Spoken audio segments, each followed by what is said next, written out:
Hi students, it's Dr. Marks, and our topic for today is mandatory versus discretionary expenditures and how they connect to the ideas of debt. We've been talking a little bit about this topic, but we're going to expand on it just a little bit. So, as I said, I want to cover a few additional topics related to government budgets. Specifically, we want to understand the distinction between mandatory and discretionary spending. What kinds of things are mandatory? What kinds of things are discretionary? Want to talk a little bit about the idea of deficits versus debt. We need to be able to use those terms correctly. And we want to talk about whether debt is good or bad. Believe it or not, it's not actually a consensus. I know you've heard of this idea called the debt ceiling. So, what is it? And does it actually constrain us from overspending? So, let's get started.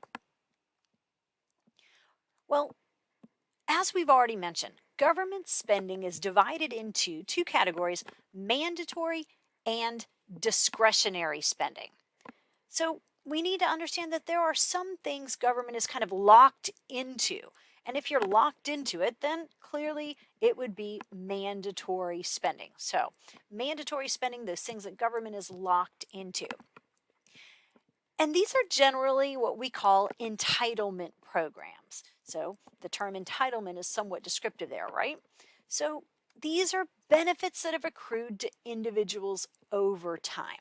So we're locked into our mandatory spending, and a lot of these are entitlement programs where there are some benefits that have accrued to individuals over time or benefits that people are eligible for. Now, generally, mandatory spending is driven by these rules for eligibility. These entitlement programs have rules for eligibility. For example, at what age can you retire and receive Social Security? Can I retire right now and receive Social Security? Well, unfortunately, the answer is no. And of course, our expenditures are going to tie to how many people are eligible for these benefits. So there's some kind of rules for eligibility who determines what they are, and that tells us who we have to give these types of benefits to. Now, we have some really big mandatory expenditures, and the biggest mandatory expenditures include our Social Security retiree payments. So this is the portion of Social Security that we pay money to retirees. So they've paid into the system with these payroll taxes, right? The Social Security payroll tax. And when they retire, they're going to get cash payments every month. So it's just that portion of the Social Security system. Then we've got Medicare, and Medicare is health care for retirees. And then we have Medicaid, which is, remember, health care for people who meet low income eligibility. So we've got three really big entitlement programs, right? These are all entitlement programs because we have rules that determine who's entitled to receive these benefits. But our mandatory expenditures go a little further than this. We have to include our federal retiree payments. So if you are a federal worker, you're on the federal retiree payment program, so we'd have to pay that. And we give disability payments to people. So our disability program would be part of this mandatory spending. We've got unemployment insurance, right? So people get laid off from their job and they can receive unemployment compensation through the unemployment insurance program. And then we've got welfare programs. And our welfare programs, some of them are in the form of cash. So we've got certain types of welfare programs where you can get cash assistance. But then we have what we call in-kind programs. And those in-kind programs are going to be where we give people things that are not just direct cash, where they can do whatever they want. We might give you housing assistance, food assistance. There's other examples, but you get the idea. So we have a lot of mandatory spending, but notice what's not on the list. Well, defense spending is not on the list, and that's because defense spending is not considered mandatory spending. This is going to be handled differently. So we've got a lot of very big entitlement programs and expenditures that are part of our mandatory spending. So here's a graph from 2019 that shows us the composition of our federal spending. And notice in that lighter blue, the turquoise, mandatory spending is 62% of our expenditures in 2019. Discretionary is a much smaller portion at only 30%. And then you see in yellow that net interest, well, remember, that's for paying on our debt. So mandatory expenditures represents a very large portion, over 60%, right? Now, this graph here breaks it down for fiscal year 2019, and you see the biggest category, Social Security, followed by Medicare. Remember, Medicare is health care to retirees. What does the third category sound like? Income security. Well, income security would be our welfare programs, and then Medicaid, healthcare to low incomes, and then we've got veteran benefits and so on, and we've got this other category. So the largest category in mandatory spending is clearly tied to Social Security. So now let's move on to discretionary spending. Discretionary spending is, just as it sounds, at the discretion of government. So when we think about discretionary spending, we need to be thinking of that annual budgeting process where they're trying to decide, what kind of money do we have? What's the budget going to be? And so these types of expenditures go through the appropriations process. So I know you learned about how the appropriations process works. And what that means is that Congress must approve the budget for discretionary spending, whereas our other category, mandatory, does not go through the same kind of budgetary negotiation in Congress. So what do you think the largest category of discretionary spending is? My guess is that you can come up with this pretty quickly. By far, the largest category of discretionary spending is defense. And after you look at defense, once you pull out the amount we're spending on defense, you can kind of almost just lump everything else together, because it's going to suffer by comparison to defense. So let's take a look at our data. Well, this is, again, year 2019, and we've got our discretionary spending. And you see that over half of our discretionary spending for fiscal year 2019 is going to national defense. And everything else is certainly important: education and training, transportation, veteran benefits, but they're all pretty small relative to national defense. So we're back to this graph, which is very telling. So this is a stacked graph. If you think about this as being across time on the horizontal axis, 1962 to 2019. So this is pretty updated data. And then the vertical axis is percent of total. So percent of total for each year is going to have to go up to 100%. So if you think of each year as being a column, you can see what portion of each year went to discretionary in the dark blue, to mandatory in the turquoise, and to our interest on our debt in yellow. Well, as you can see, our mandatory expenditures are getting bigger and bigger and bigger. That turquoise blue section is getting bigger and bigger and bigger in the middle. And that's squeezing out discretionary. Discretionary is getting smaller and smaller and smaller. So obviously then, if mandatory expenditures are increasing, what has to be happening to discretionary spending, right? It's almost a zero-sum game, right? If mandatory goes up, then discretionary has to go down. And we're seeing mandatory going way up, which means it's squeezing out what we have available for discretionary spending. So let's move on to talk about government deficits and debt. Now, I know you're probably aware that the federal government is not required to have a balanced budget, right? They at the end of the year do not have to make sure that expenditures equals revenues, right? There's nothing that requires them to have a balanced budget. But It's not the same for many states. Many states do require a balanced budget. And so the fact that our federal government doesn't have to have a balanced budget, well, that's what opens us up to be able to accrue debt. So if we have a year for which expenditures are greater than revenues for the year, then do you agree with me that there's a loss for this year? So we get that. And so this is what we mean by a budget deficit. If our expenditures are greater than revenues, we have a loss for the year, and we have a budget deficit. So deficit kind of refers to what each year looks like. Do we have a surplus or do we have a deficit? So if we look at the data, we see that in year 2020, we had a deficit for that year of $3.2 trillion.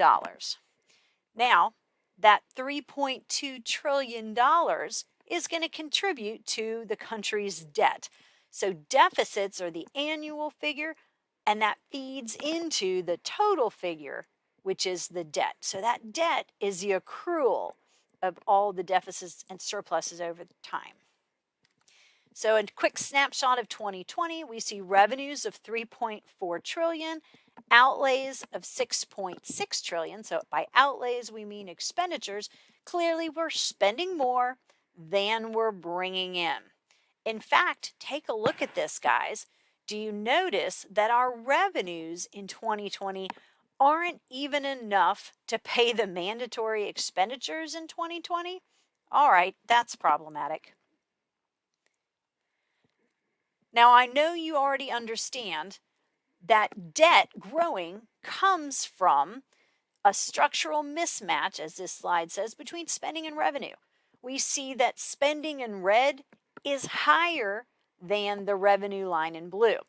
But look at these two lines in the projection over time. So this is data that's up through 2019. So this is pretty updated data. But then what do you see? The red line and the blue line, they're starting to get further and further and further apart over time. And that's our forecast, assuming that we don't make big structural changes, right? So if our spending and our revenue get farther and farther and farther apart, that becomes increasingly problematic. What happens to the size of the deficit? Well, the size of the deficit grows each year. Now, our federal government has had deficits most years. I'm going to show this to you graphically in just a second. But we actually had a budget surplus. The last one we had was in 2001, and we actually had a budget surplus for just a few years.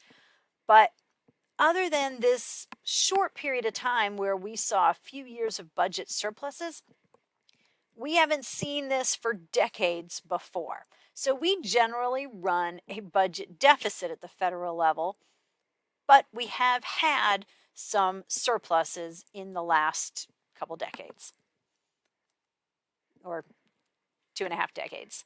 So take a look at this graph, and you see where I've circled it, and that's where you see the surplus. So what are we graphing here? Because it's kind of weird, right? Everything is below the axis in the negative region, right? So this is deficits as a percent of GDP. So understand that if the deficit is positive, it's actually a surplus. And if the deficit is negative, then it's a loss. So you see that we've got deficits that are negative. In other words, they're losses each year.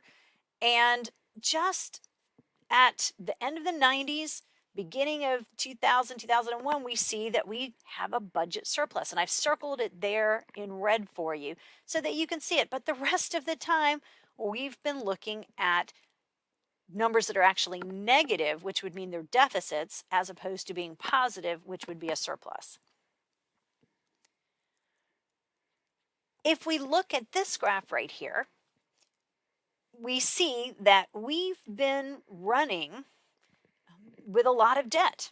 So this red shows us our pattern of debt. Now, this is 2019, and a lot of think tanks have been involved in trying to forecast what would happen in the future.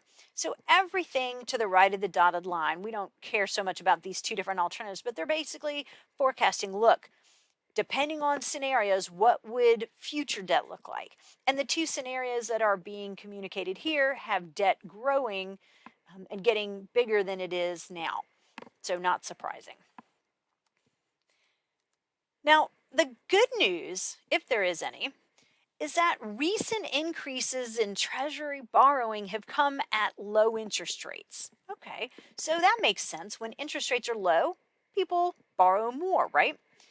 And they were low before the pandemic, the COVID pandemic, and they've fallen since the pandemic started. So that's good news in that the debt that we are accumulating has low interest. But even with that, we need to understand that the huge magnitude of the debt still means we have a very large payment, right? So even at low interest rates, when you have a lot of debt, you're making a large payment. And what happens when interest rates increase and we're still relying on this deficit finance? So right now the situation may not be problematic, but if interest rates were to increase significantly, well, that could be problematic. So I found the interest rates just to get a sense of, well, when we're saying low interest rate, what are we paying? Well, this gives you some idea of the interest rate on the 10-year Treasury bill. So take a look at this and you do see that interest rates have fallen and they've bounced back a little bit. But if they were to swing up significantly, well, then we're financing debt with a much higher interest rate and higher payment. So we would have to be channeling a lot of money into that. Interestingly, there are two schools of thought on debt, and there's not actually a consensus. Some think that excessive debt is just bad, that it impacts economic stability. So that if we have excessive debt, it's dangerous. So they think, look, if you have excessive debt, it impacts the strength of our currency in the international exchange markets. So you guys, when you take international economics, you learned a lot about why we care about value of currency and how it affects things with respect to trade. And it would deter economic growth. It could create unemployment. And so that's one school of thought, that debt is bad. And then there's others that think, look, debt is manageable, probably saying especially at the lower interest rates. And so it's not a cause for alarm if we continue to deficit finance and rely on debt. Probably the truth lies somewhere in the middle, but ballooning debt would be of concern, right? We all agree on that. So are there limits to what the government can borrow? Can they just borrow as much as they want? Is there anything that keeps it in check? Well, the answer is yes, there is something that keeps it in check technically. And that's called the debt ceiling. And the debt ceiling puts a cap on what could be borrowed. So the debt ceiling is basically a cap. This is the most that we can borrow. But here's the thing. The debt ceiling has been raised repeatedly. So as needed, the debt ceiling just gets lifted. And so that allows there to be more debt. And often the debt ceiling's been raised when the United States had to pay for expenditures that were already approved by Congress. So think about that for a second. We've raised the debt ceiling in order to pay for expenditures that had already been approved by Congress in our appropriations and our budgetary situations, right? So that's kind of weird. Why are we approving things if we have to raise the debt ceiling to pay for them? But regardless, we've done it. And more recently, the debt ceiling was actually suspended in 2019 for 2 years. And that was part of a negotiation. So there was a bipartisan budget deal that raised spending, and built into that bipartisan budget deal to raise spending was removing the debt ceiling altogether for a couple years, which allows you to spend more and pay for it with debt. So here's a graph of the debt ceiling. And you can see it kind of looks like a stair step, right? That every few years we have adjusted the debt ceiling. And so if the debt ceiling can be adjusted by Congress, then is it really a constraint at all? It's not clear that it really serves as a constraint. So as we said, the debt ceiling has been regularly raised to avoid hitting the debt ceiling. So we can just have Congress decide to raise it. And if that's the case, then the ceiling doesn't really do that good of a job keeping us in check, right? It doesn't really serve as a constraint on our accumulation of debt. But there are serious consequences if the government can't meet its obligations, right? So we want to understand that, look, our government's not trying to get us into a bad situation, because there are serious consequences if our government can't meet its debt obligations. And we don't want to find ourselves in that situation. So what if we can't make our payments on interest to our bondholders, right? What if we find ourselves in a situation where we just don't have the ability to make the interest payments to bondholders for our debt? I mean, that would be a bad situation to be in, right? This would basically mean that the United States is in default, right, guys? If we accumulate so much debt that we can't make the payments to those who hold the debt, then we're basically like defaulting on our loans, right? It's like you getting a mortgage and then not being able to make the payment. It's a bad thing. Your credit scores are going to go into the toilet. Well, same kind of thing here. If we default on our debt, it affects our credit rating, right? So just like you and I have a credit rating, the United States has a credit rating. And you want to protect your credit rating. Well, the United States does too. So it certainly seems that the United States is going to kind of push the envelope. But are they going to put us in a situation where we really cannot pay the bills? That would be highly unlikely, given the disastrous consequences that we would have. Now, this graph right here, as you see underlined, is all federal debt. And if you look at what we're plotting here on the graph, look at the vertical axis. You see debt held by the public as a percent of GDP. Okay, so debt held by the public isn't necessarily the same as all debt together. I'm going to come back to that in a second. But if we look at just debt held by the public, the US in 2020 had debt equal to 108% of GDP, right? The vertical axis is capturing percent of GDP. So in 2020, we have a debt level, and rather 2021, 108% in 2021, our debt is more than the entire gross domestic product of our country. Now you might be thinking, wow, that seems really high, and it is.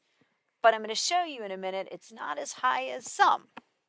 But we do have a debt level that's greater than GDP, because this number is above 108%.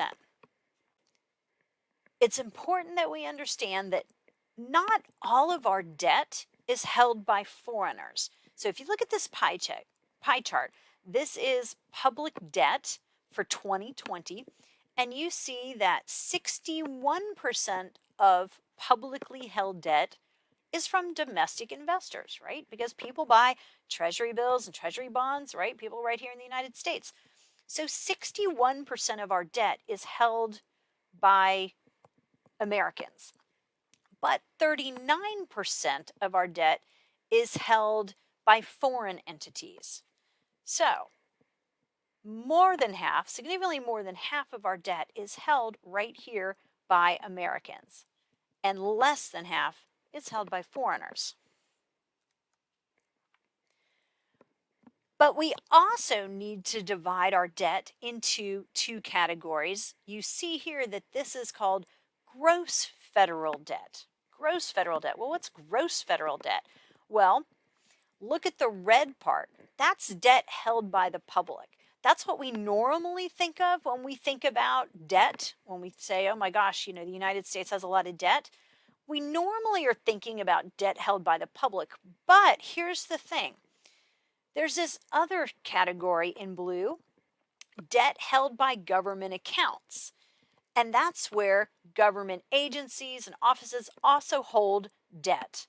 So if we've got government agencies that have debt, they're holding debt, like treasury bonds and T-bills and those kinds of things, then we can kind of think of this as debt that the government owes to itself, right? So that is an important form of debt, but normally when you hear people talk about the debt, they're usually talking about the red area, debt held by the public. Now remember, some of this could be foreign, some of this could be domestic. But blue is different. Government debt held by other offices in other accounts. For example, if the Social Security Trust Fund bought treasury bills, they would hold debt. But that's government holding government debt. So it's like money that the government owes to itself. So that's what I mean. So how do we know if debt is too high? And that's not an easy question to answer. It's kind of the thing like, you know it when you see it. For example, Ecuador chose in its history not to make a payment on their debt. And this was a number of years ago, but this was a decision made by President Rafael Correa. Now, they didn't do it because they couldn't afford to pay. He was just kind of annoyed about the terms of the debt. But the problem is, when you default on your debt by not paying it, you make other countries fearful of loaning to you. So that's what happened when Ecuador chose not to make a payment on their debt. The president was just kind of annoyed about the terms. Well, it made other countries fearful of loaning money to Ecuador, right? Who's going to loan money to a country that defaulted? And so now they're totally reliant on China as their main source of funds because Ecuador didn't do this just once, they did it twice. And now the only country that wants to take on debt from Ecuador is China. And there's a reason China wants oil. That's a whole nother story. But I'm telling you this to help you understand that when Ecuador did this, they burned bridges with other potential leaders. And so that's what we want to avoid. If a country found themselves in this kind of situation because they couldn't afford to pay their debt, that would definitely mean that the debt is too high. But here's the thing. The United States has never defaulted on its federal debt obligations.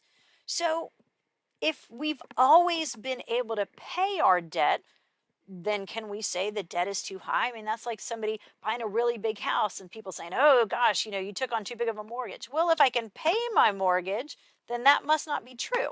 So the United States has never defaulted on its federal debt obligations. So does that mean our debt's not too high?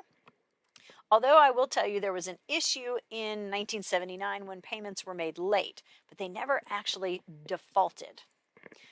Now, is our debt too high if we look relative to other countries? Well, if we look at ourselves relative to other countries, we see that the United States is number one in our level of external debt. So if we look at external debt, we're at the very top of the list. And we're followed by the United Kingdom, by France, and by Germany. So here's the data from the World Bank that somebody made a graphic out of. And you see, and this is for 2019, but United States, United Kingdom, France, Germany, Japan, Netherlands, Luxembourg, and Ireland are the top 8. You also see a pretty big gap between the United States and the United Kingdom if we're just talking about absolute dollar values. So that's one way to look at it, just total levels. But countries are different sizes, right? So that might not always be the fairest comparison. So there are other ways to look at this as well. If we're looking at all debt, we could look at it as a percent of gross domestic product. And if we look at debt as a percentage of gross domestic product, well, then we fare a lot better. But again, remember, this is for total debt, not just debt held by the public. So if we look at this data, we're no longer number one. Okay? So if you see here, we're not even in the top 8, right?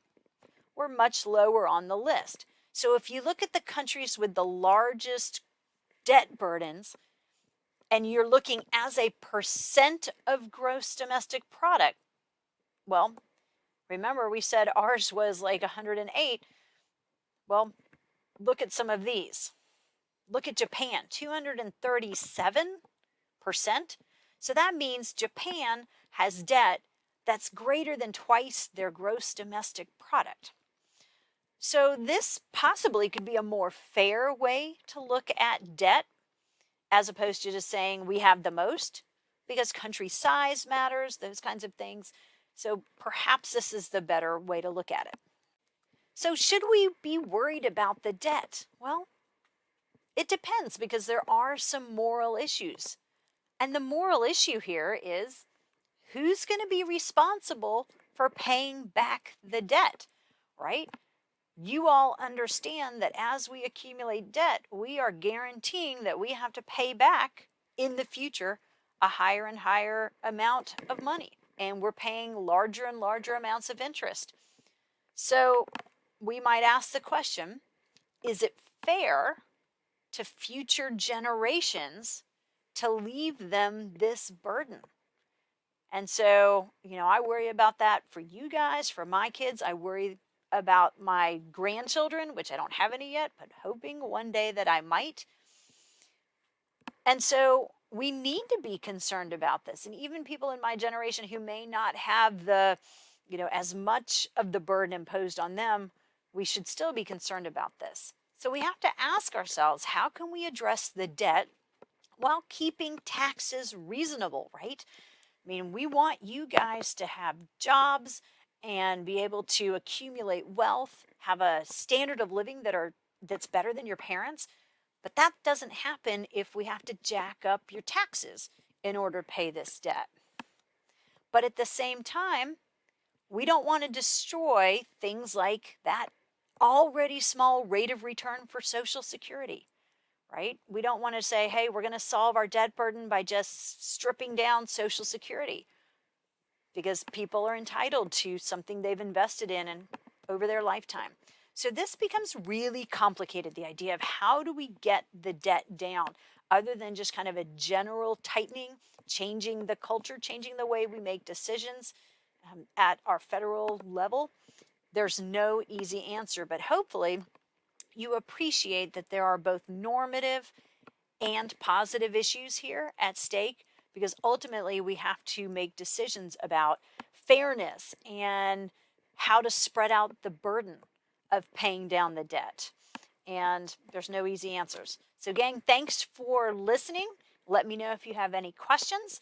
And other than that, have a fantastic day.